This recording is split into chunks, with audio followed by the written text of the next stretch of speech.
Pac Man World Repack, released August of 2022. Available on all modern platforms, retailing for $29.99.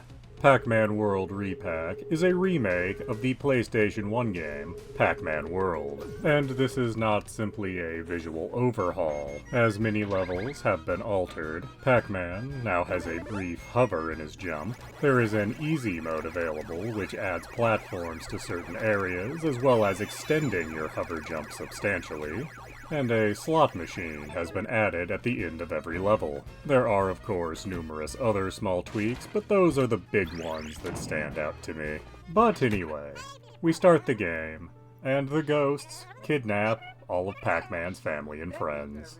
They do this because apparently they can't tell the difference between Pac people, or whatever you call what Pac-Man is. I'm not entirely sure. So Pac-Man is going to go through some platforming levels to save his friends and family, and then fight a villain that looks like a big mechanical version of Pac-Man. And here we have a mascot platformer that's very typical of the 90s, much in the vein of Crash Bandicoot, but far easier than Crash Bandicoot, as this was aimed at a younger audience at the time. And on the surface of this game, you might notice it doesn't bear much resemblance to the classic Pac-Man games, as it's a completely different genre, but it does have little things from the old Pac-Man arcade games. You still collect dots, and the dots serve as ammo for a very limited range attack. The bonus fruits and other items are here from the arcade game. They still give you points, and they also serve as keys to locked doors.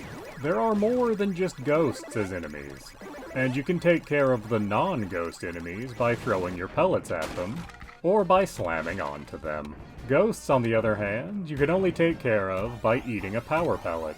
The power pellet will make you invincible, will sometimes make temporary ground appear, allow you to destroy certain objects in the environment, and make you turn into a giant 3D version of the original arcade Pac-Man. Early on in the game, things will be very simple, as you might guess. Ghosts will be easy to take out with one power pellet.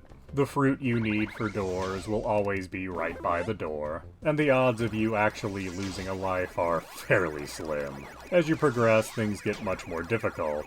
Enemies become more aggressive. What you need to open any given door will be much further away, and usually you'll have to get it and then backtrack to the door. And of course, there'll be a lot more things that are hidden off the main path. As is common with mascot platformers, the levels are broken down into themed areas. In an unusual twist, they're not the usual themes you're used to seeing.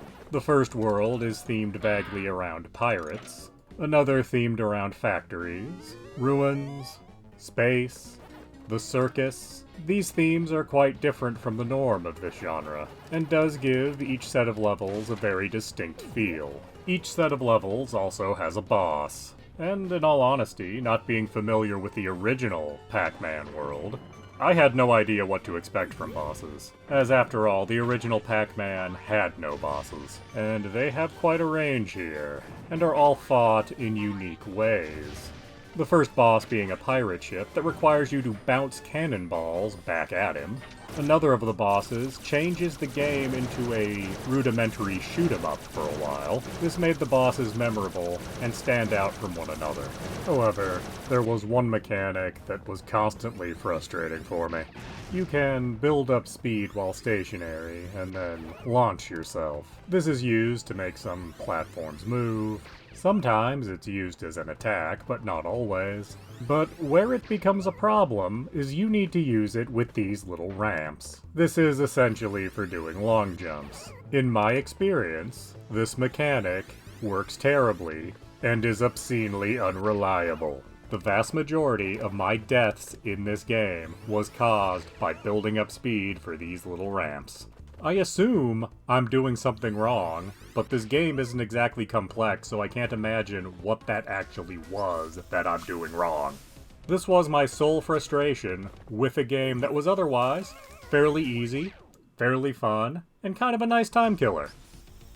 So is Pac Man World Repack worth your time and money? Well, as someone who was completely unfamiliar with the original on the PlayStation, I had a good enough time with this to think, yeah, it's absolutely worth your time and money. This is definitely a 3D platformer from the 90s, and that may have made me wax a little nostalgic, but as I said, I never actually played the original.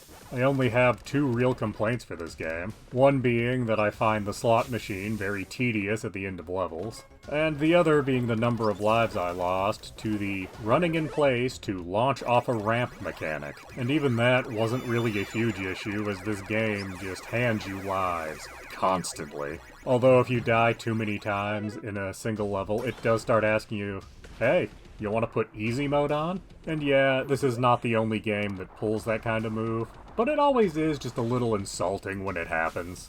I understand that easy mode is an option, and I will use it if I get frustrated enough. Stop asking in the meantime. Please do subscribe, comment, like, and tell your friends.